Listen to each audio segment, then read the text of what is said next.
Morning प्यारे बच्चों, कैसे हैं आप सब लोग। आशा है आप सभी अपने परिवार के साथ सकुशल एवं स्वस्थ होंगे। हमने छठे वीडियो लेक्चर में पढ़ा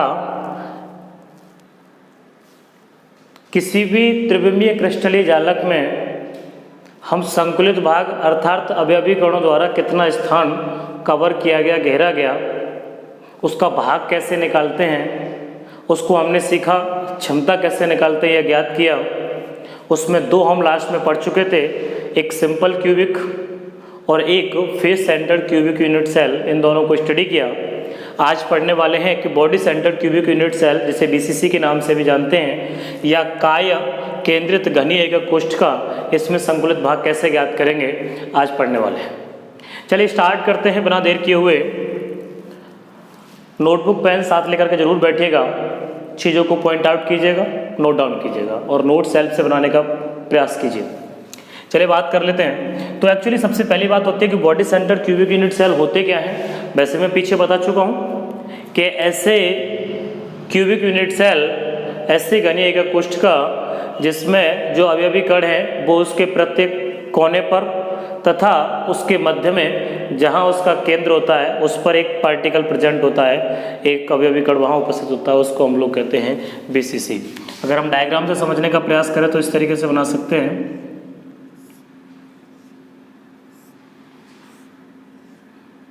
अपने पास एक क्यूब है जहाँ अवयवी कण इसके प्रत्येक कोने पर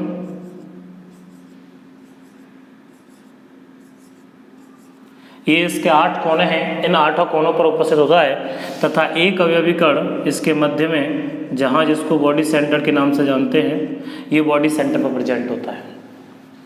अगर हम इसको ठीक से समझें तो इस तरीके से कह सकते हैं कि ये जो 4 पार्टिकल्स हैं, इनमें से ये कोई भी पार्टिकल्स आपस में कांटेक्ट में नहीं है। इसका मतलब है कि ये कांटेक्ट में नहीं है, तो नॉट इन कांटेक्ट।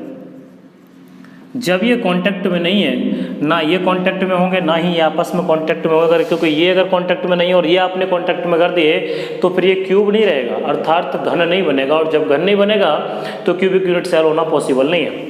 देन अब इसको समझते हैं ठीक से। ये पार्टिकल्स इस तरीके से हैं। ये इसकी सबसे निचली वाली जो लेयर है इसका नाम है लेयर ए, ठीक से समझना। इसके बाद जो बीच वाला पार्टिकल्स है वो इस तरीके से अरेंज हो रहा है कि वो चारों पार्टिकल्स को टच कर रहा है, ठीक है। इसका नाम है, ये जो बनी बेटे वो लेयर बी है। अब जो तीसरी लेयर आएगी वो सेम जो पहली लेयर थी उसी लेयर की तरह होगी। ये जो लेयर है ये इसके ऊपर रखी जाएगी, इसका नाम है layer C.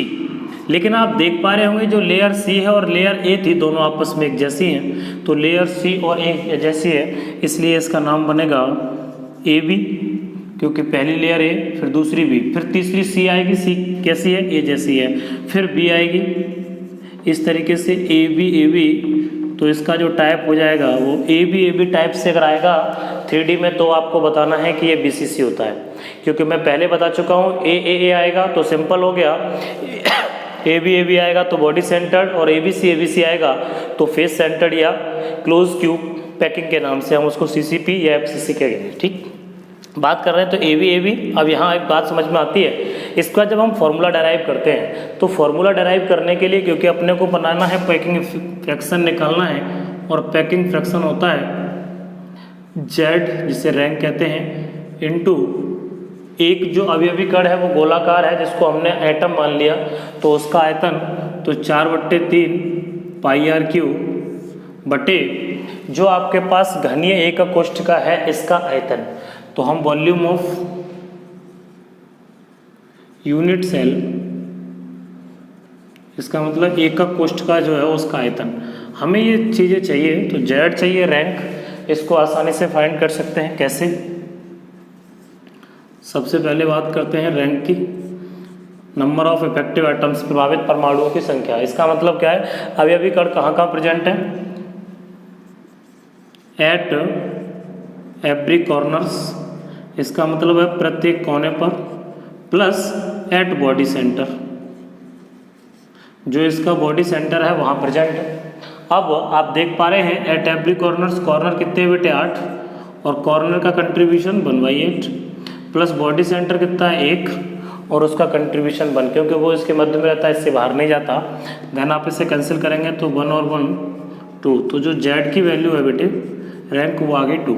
4/3 pi are Q वही रहेगा। अब बात करेंगे हम लोग कोऑर्डिनेशन नंबर की। समन्वय संख्या जिसको कहते हैं। कोऑर्डिनेशन नंबर का मतलब है किसी एक पर्टिकुलर एटम को टच करने वाले नंबर ऑफ एटम्स जितने होते हैं, नंबर ऑफ पार्टिकल जितने होते हैं, उसको हम लोग कहते हैं कोऑर्डिनेशन नंबर। आप देख पा रहे होंगे ये जो पार्टिकल है ये नीचे वाले 4 को भी टच कर रहा है और ये ऊपर वाले लेयर जो है वो भी 4 इसके ऊपर आ रहे हैं, तो हम ये कह सकते हैं कि इसकी जो कोऑर्डिनेशन नंबर होगी वो 8 हो जाएगी। अब जो सबसे इम्पोर्टेंट चीज़ है वो है ए और आर के बीच संबंध। तो देखते हैं ए और आर के बीच संबंध कैसे ज्ञात करेंगे। इसको समझने के लिए एक बार ये ठीक से समझ लेते हैं। ये जो पार्टिकल्स हैं तीनों ये आपस में कांटेक्ट में हैं, जिसे हम लोग बॉडी डायगोनल कहते हैं। अगर आपके पास जिस कमरे में बैठे हो आप देख सकते हैं सबसे वो वाला कोना, फिर बीच में जो पार्टिकल है वो, और सबसे निचला जो पार्टिकल है, इस तरीके से ये आपस में टच कर रहे होंगे और ये तीनों आपस में टच करेंगे। इसको हम इस तरीके से देख सकते हैं। एक पार्टिकल ये है, दूसरा ये है, ये रेडियस आर है, ये आर है, और ये पूरा डायमीटर व्यास हो गया आर, आर और आर 2r, तो टोटल मिला करके ये हो जाती है 4r। अब आप देख पा रहे हैं ये 4r। दूसरा ये जो है ये इसकी कोर है। ध्यान रखना ये जो 4r है इसका नाम है बॉडी डायगोनल, जिसको हम लोग कह सकते हैं बॉडी डायगोनल काय विकर्ण के नाम से हम इसको जानते हैं। अब ये काय विकर्ण हो गया, ये चीज़ आ गई जिसको एज लेंथ कहते हैं। ये बेटे कितनी हो गई ए, ये ए है। अब बात थी कि ये कितनी होगी। एंगल 90 है, ये पाइथागोरस थ्योरम से हम आसानी से इसके बराबर लगा देंगे, बट ये पता चले। लेकिन ये क्या है आप ये देख पा रहे हैं, ये क्या है, ये एक फलक है और इस फलक का मतलब फेस है, ये इसकी कोर ए है और ये भी ए है। जब ये दोनों ए हैं और ये 90 डिग्री है तो ये कितनी हो जाएगी, जिसको हम लोग फेस डायगोनल कहते हैं, अर्थात तो फलक विकर्ण कहेंगे। यहाँ पाइथागोरस प्रमेय से निकालेंगे ए स्क्वायर, क्योंकि ये भी पाइथागोरस, तो 2a² स्क्वायर रूट से बाहर निकालेंगे तो ये आएगा a√2। इसका मतलब है बेटे जो फेस डायगोनल है वो आ गया a√2, ये a है और जो बॉडी डायगोनल है वो 4r। अब आप अगेन पाइथागोरस थ्योरम लगा करके यहाँ a और r के बीच संबंध ज्ञात कर सकते हैं। वो कैसे देखें,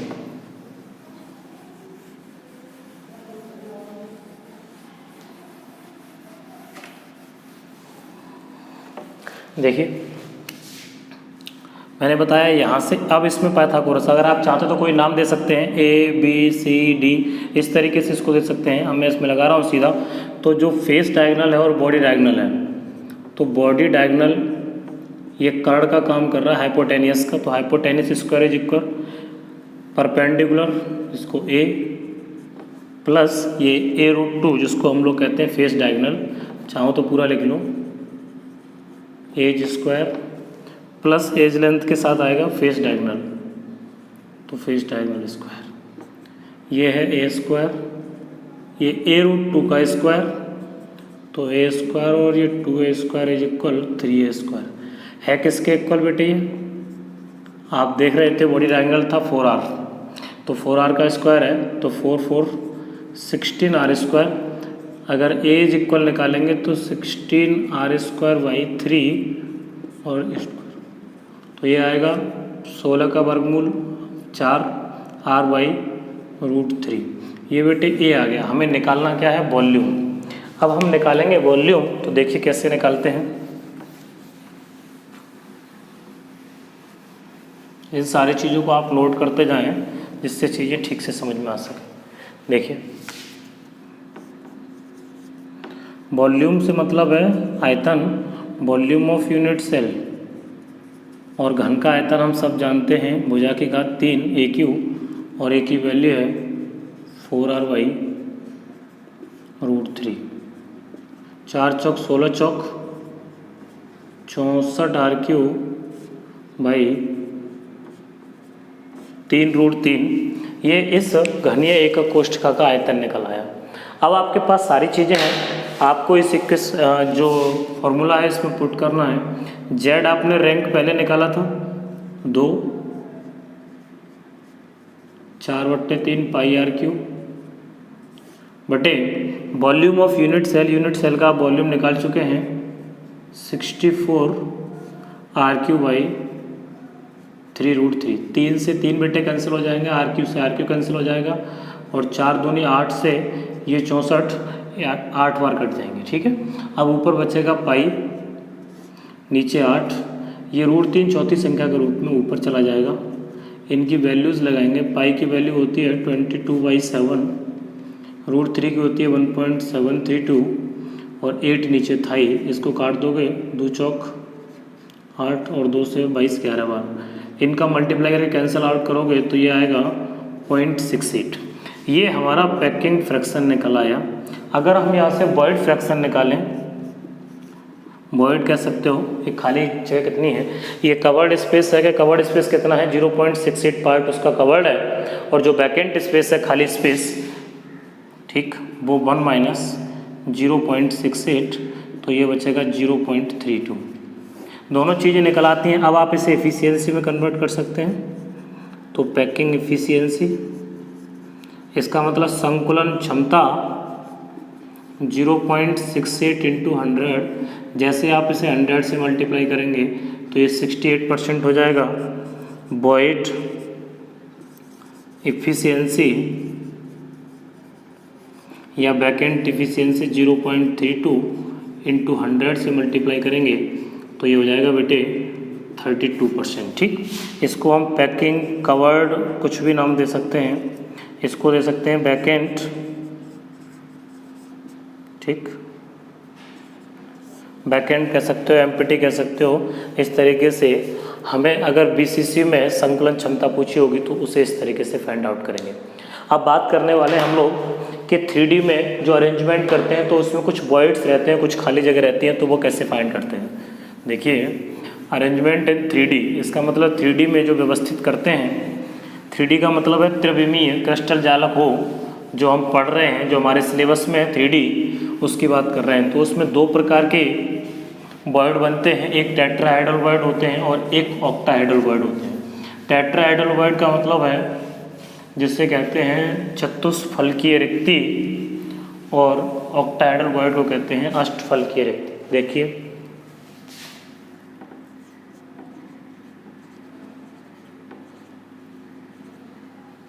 अरेंजमेंट इन 3D क्रिस्टल लैटिस, तब इसमें वॉइड क्या क्या बनते हैं। तो जो वॉइड है मैंने बताया 2 प्रकार के हैं। सबसे पहला वॉइड आएगा जिसका नाम होगा टेट्राहेड्रल वॉइड्स। वॉइड बोले तो रिक्त, तो इसे बोलेंगे चतुष्फलकीय रिक्त के नाम से जानेंगे, या रिक्त का कह सकते हैं खाली जगह। अब चतुष्फलकीय रिक्ति शॉर्ट में हम इसे TH भी कहते हैं। बनती कैसे, थोड़ा ठीक से समझना, बहुत आसान है। अगर कहीं भी पार्टिकल्स अरेंज हो रहे हैं, थोड़ा ध्यान से देखें, चतुष्फलकीय मिडल ऑक्टाहेड्रल, यहाँ देखें पार्टिकल्स अरेंज कर रहा हूँ 1 2 इस तरीके से। अगर इसके वॉइड पार्ट पर इस तरीके का अरेंजमेंट बनता है,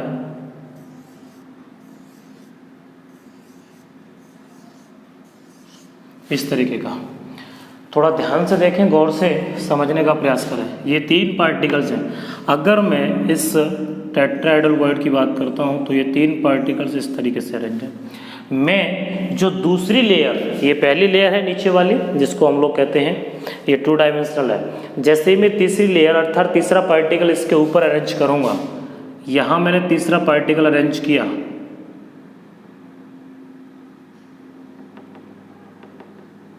तो इन चारों पार्टिकल के बीच में जो जगह बचती है जो स्थान बचता है इसी स्थान को हम लोग टेट्राहेड्रल वर्ड्स, इसका मतलब चतुष्फलकीय रिक्ति के नाम से जानते हैं। ध्यान रहे मैंने बताया ये 3 पार्टिकल्स उल्टा लिख सकते हो, एक पार्टिकल्स ऊपर है, 2 पार्टिकल्स नीचे, इस तरीके से। यहाँ जो आपने अगला पार्टिकल्स अरेंज किया तो यहाँ जो वर्ड्स बनेगा इसको हम लोग बोलेंगे टेट्राहेड्रल वर्ड्स। समझने के लिए ये 3 पार्टिकल्स इस तरीके से आप अरेंज कर सकते हो। अगर ऐसे अरेंज किया तो ये 3 पार्टिकल्स थे, इसके ऊपर यहाँ पार्टिकल्स अरेंज करना है इस जगह पर, इसको हम लोग कहते हैं टेट्राहेड्रल वर्ड्स। अगर हम यहाँ बनाना चाहें तो टेट्राहेड्रल वर्ड्स, यहाँ जो पार्टिकल्स बन रहा है ये जो जगह बनेगी इसको हम लोग बोलेंगे टेट्राहेड्रल वर्ड के नाम से जानेंगे। अब बात करूँगा मैं ऑक्टाहेड्रल वर्ड्स की। थोड़ा सा टेट्राहेड्रल वर्ड समझ लें। ये जो बन रहा है यहाँ टी लिख रहा हूँ, टेट्राहेड्रल वर्ड्स, ये टी, ये टी, ये टी, ये बनता है टेट्राहेड्रल वर्ड्स। अब थोड़ा सा गौर से समझें, जिसकी बात कर रहा हूँ सेकंड ऑक्टाहेड्रल वर्ड्स।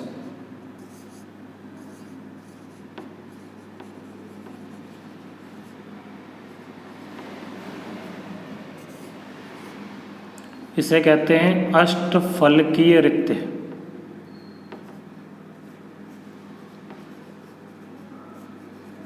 अष्टफलकी का मतलब इसमें 8 फलक बनेंगे, चतुष्फलकी में 4 फलक बनते हैं।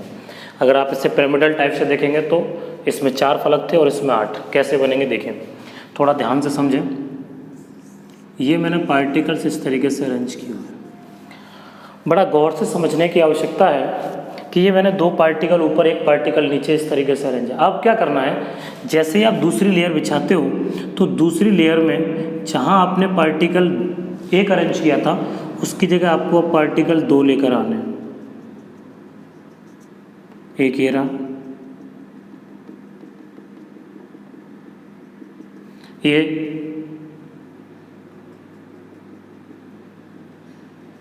यहाँ जो पार्टिकल्स हैं ये, इस जगह जो वर्ड बनता है उसको हम लोग कहते हैं बेटे ऑक्टाहेड्रल वर्ड्स। मैंने बोला जहाँ 2 पार्टिकल थे उस जगह 1 रखना है, जहाँ 1 था उसकी जगह 2 पार्टिकल्स अरेंज करने हैं। जैसे यहाँ है ये 1 2 3, ये 3 पार्टिकल है। अब इस जगह इनकी जगह तो केवल 1 पार्टिकल आएगा, यहाँ 1, और ये जो 1 था इसकी जगह बेटे 2 पार्टिकल आएंगे, एक ये आ गया, एक ये। तब जो बनेगा यहाँ ओ लिख रहा हूँ, इसका मतलब ऑक्टाहेड्रल वर्ड्स। इस तरीके से इसको समझते हैं, ये ऑक्टाहेड्रल वर्ड्स है। यहाँ 3 वाली जगह पर 1 आएगा तो ये टेट्राहेड्रल वर्ड्स बन गया। यहाँ 1 आएगा टेट्राहेड्रल वर्ड्स, लेकिन ये क्या बनेगा ऑक्टाहेड्रल वर्ड्स। तो इस तरीके से ये ऑक्टाहेड्रल वर्ड्स हैं, और ये जो बनते हैं इनको टी करके देख सकते हैं, तो ये टेट्राहेड्रल वर्ड्स हैं। इतनी बात अपने को ठीक से समझनी है। अब बात क्या थी कि जो टेट्राहेड्रल वर्ड, थोड़ा सा और आसान समझ लें।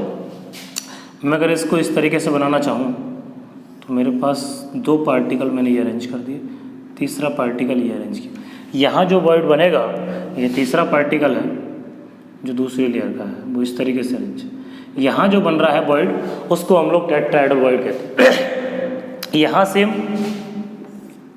मैंने 3 पार्टिकल, ये पहला पार्टिकल है, नीचे 2 पार्टिकल ये रख दिए। अब जब मैं ऊपर से इसके सेम पार्टिकल लेके आऊँगा तो जो नीचे 1 था उस जगह तो 2 पार्टिकल आएंगे, लेकिन जो ऊपर 1 था उसकी जगह 1 आ जाएगा, और इनको आपस में रखेंगे तब जो होल बनेगा, जो छिद्र बनेगा, उसको हम लोग कहेंगे ऑक्टाहेड्रल वर्ड्स। ध्यान रखना, इम्पोर्टेंट है। अब एक ज़रूरी बात क्या है, आपसे पूछता है ये HCP और CCP। HCP का मतलब है हेक्सागोनल क्लोज्ड पैकिंग, इसका मतलब है षटकोणीय, ठीक है, निविड संकुलन इसको कहते हैं। दूसरा CCP होता है या FCC, क्यूबिक क्लोज पैकिंग या फेस सेंटर्ड क्लोज। इनमें ये बनते हैं तो उसमें नंबर्स पूछता है कि नंबर ऑफ टेट्राहेड्रल वर्ड्स, इसका मतलब चतुष्फलकीय रिक्तियों की संख्या कितनी होती है। तो ये अपने को ध्यान रखना है चतुष्फल की रिक्ति जितने उसमें अवयवी कण प्रेजेंट हैं, जितने और पार्टिकल्स प्रेजेंट हैं, just double the number of जितने पार्टिकल प्रेजेंट थे उसके दूने पार्टिकल प्रेजेंट होते हैं टेट्राहेड्रल वॉइड में। इसका मतलब टेट्राहेड्रल वॉइड्स को जब भी आपको निकालना है तो वो दूने होंगे। जब अगर हम ऑक्टाहेड्रल वॉइड की बात करें, नंबर ऑफ ऑक्टाहेड्रल वॉइड, तो ऑक्टाहेड्रल वॉइड्स उसके बराबर होते हैं जितने उसमें पार्टिकल प्रेजेंट हैं उतने। अब दोनों में एक कॉमन चीज़ क्या है, कॉमन से मतलब है एक क्वेश्चन और बनता है, इनका कोऑर्डिनेशन नंबर पूछता है, और कोऑर्डिनेशन नंबर पहले बता चुका हूँ कि नंबर ऑफ पार्टिकल्स जितने उसको टच करने वाले पार्टिकल्स हैं उसको। इसमें आप देख रहे हैं कितने पार्टिकल्स हैं, 6, जबकि ऊपर वाले में 4, इसका कोऑर्डिनेशन नंबर बेटे 4 हो जाएगा, जबकि इसका जो कोऑर्डिनेशन नंबर है वो 6 हो जाएगा। टेट्राहेड्रल वर्ड्स कितने होते हैं, 2n, और ऑक्टाहेड्रल वर्ड्स होते हैं n का मतलब है पार्टिकल्स इक्वल। जैसे मैं मान लो एक कोई क्वेश्चन करते हैं हम लोग, क्वेश्चन इन पर बेस्ड कैसे बनता है टेट्राहेड्रल वर्ड्स और ऑक्टाहेड्रल वर्ड्स पर।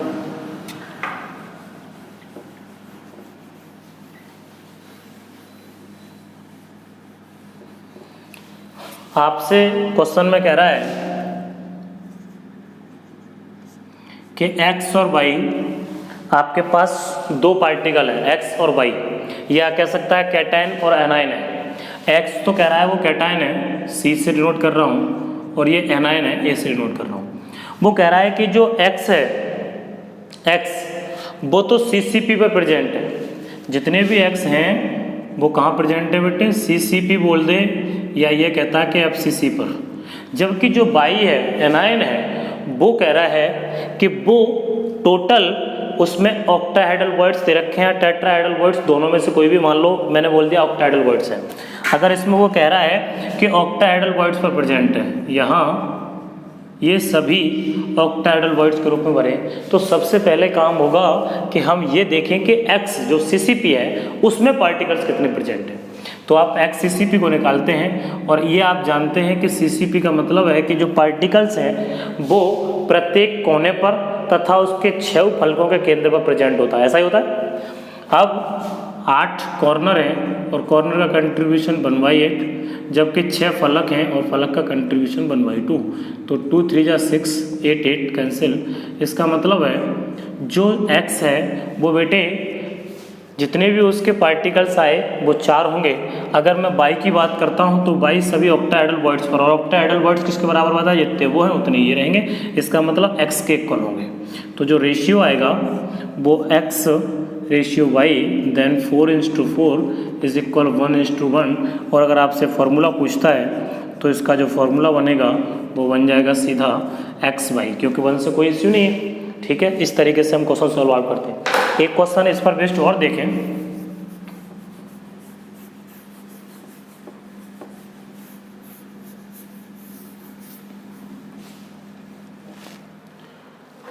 क्वेश्चन में कह रहा है आपसे कि A और B दो पार्टिकल हैं। जो A है, A वो उसके बॉडी सेंटर पे प्रेजेंट है। ऐसे समझो कि BCC पर दे रखा है कि A कहाँ प्रेजेंट है, BCC पर। BCC का मतलब है कि एवरी पार्टिकल्स जो होंगे इसके, वो एवरी कॉर्नर, जो इसके पार्टिकल्स हैं वो कहाँ प्रेजेंट होंगे, एवरी कॉर्नर्स पर और इसके बॉडी सेंटर पर। तो हम इसका कंट्रीब्यूशन के हिसाब से निकालते हैं। तो 8 तो कॉर्नर, कंट्रीब्यूशन 1/8, प्लस जो बॉडी सेंटर है उसका कंट्रीब्यूशन 1 8 8 कैंसिल, 1 और 1 2। इसका मतलब है कि जो A पार्टिकल है उनकी संख्या होगी 2। जबकि अगर हम B की बात करते हैं तो B कह रहा है वो कि 2/3 पार्ट्स ऑफ BCC, वो ऑक्टाहेड्रल वर्ड्स। चलो टेट्राहेड्रल वर्ड्स की बात कर लेते हैं कि ये वो कह रहा है कि उसके टेट्राहेड्रल वर्ड्स जितने उसमें बनेंगे उसके 2/3 भाग पर। इसका मतलब 2/3 पार्ट्स ऑफ टेट्राहेड्रल वर्ड्स। अब आपको ये पता होना चाहिए कि इसमें टेट्राहेड्रल वर्ड्स कितने बनने वाले हैं। तो आप जानते हैं कि टेट्राहेड्रल वर्ड्स 2n के बराबर बनते हैं, तो 2 × n की जगह कितना आ जाएगा 2। इसका मतलब 2 2 जा 2 8/3। इसका मतलब है कि नंबर ऑफ B जो होंगे वो कितने होंगे 8/3, और A कितने थे 2। दोनों का अगर रेशियो निकालेंगे तो A/B is equal 2:8/3। Cancel out करेंगे तो 2 3 जा 6 और 8। सिंपल करेंगे तो 3 4, और यहाँ से जो फॉर्मूला बन के आएगा तो वो फॉर्मूला हो जाएगा बेटे A3 एंड B4। क्वेश्चन कभी भी आएगा तो आपको क्वेश्चन इस तरीके से सॉल्व आउट करना है, ठीक। अगर किसी प्रकार का कोई भी डाउट रहता है तो आप उसे कमेंट बॉक्स में लिख सकते हैं, आप उसे कमेंट बॉक्स में लिख सकते हैं। अगर कोई प्रॉब्लम रहती है तो निश्चित तौर से आप इसे बार बार करके देखिएगा। इसमें एनसीईआरटी से वेट कुछ क्वेश्चन दे रखे हैं, उन क्वेश्चंस को सॉल्व कीजिएगा। हम लोग नेक्स्ट लेक्चर में डेंसिटी पढ़ेंगे कि घनत्व क्या होता है, और बहुत इम्पोर्टेंट है। आप ये समझ लीजिएगा कि हर बार के बोर्ड एग्ज़ाम में लगभग उसके आने की प्रोबेबिलिटी मैक्सिमम रहती हैं। लास्ट ईयर भी आया है और पहले भी आया था। अब यहीं से मुझे एक चीज़ बोर्ड एग्ज़ाम से रिलेटेड ध्यान आती है कि अभी जब मैंने आपको ये पढ़ाया BCC FCC वगैरह में, तो एक क्वेश्चन बनता है, लास्ट ईयर के बोर्ड एग्ज़ाम में क्वेश्चन पूछा था कि differentiate between HCP and FCC ने लिख करके उसने CCP लिखा था क्वेश्चन में। वो ये कह रहा था कि इन दोनों में आपको डिफरेंस बताना है, तो आपको डिफरेंस के रूप में क्या बताना है कि HCP में कोऑर्डिनेशन नंबर इसमें भी 12 होता है और इसमें भी 12 होता है। दोनों में कोऑर्डिनेशन नंबर के बाद पैकिंग एफिशिएंसी बतानी थी कि दोनों में पैकिंग एफिशिएंसी 74% और इसमें भी 74%। जो रैंक की बात थी Z, वो इसमें 6 होती है और इसमें 4 होती है। तीसरा जो टाइप होता है HCP और इसका, तो यहाँ जो टाइप होता है HCP का वो बेटे AB टाइप होता है, ये ध्यान रखना है। जबकि अगर हम CCP की बात करते हैं तो ये टाइप ABC टाइप रहता है। इस प्रकार से इसमें कुछ डिफरेंस रहते हैं, इन डिफरेंस के बेस पर क्वेश्चन बनता है, इसलिए इस पर फोकस करने की सबने आवश्यकता है। ध्यान रखना, डिफरेंस इस तरीके से लिखते हैं, फुल फॉर्म लिख देंगे और फुल फॉर्म लिखने के बाद ये बताएंगे कि इसको टाइप्स किस नाम से हम लोग जानते हैं, ठीक। Thank you. अगर किसी प्रकार का कोई डाउट रहता है तो निश्चित तौर से आप पूछ सकते हैं, आपकी प्रॉब्लम को सॉल्व आउट करके आपके व्हाट्सएप नंबर पर सेंड कर दिया जाएगा। Thank you.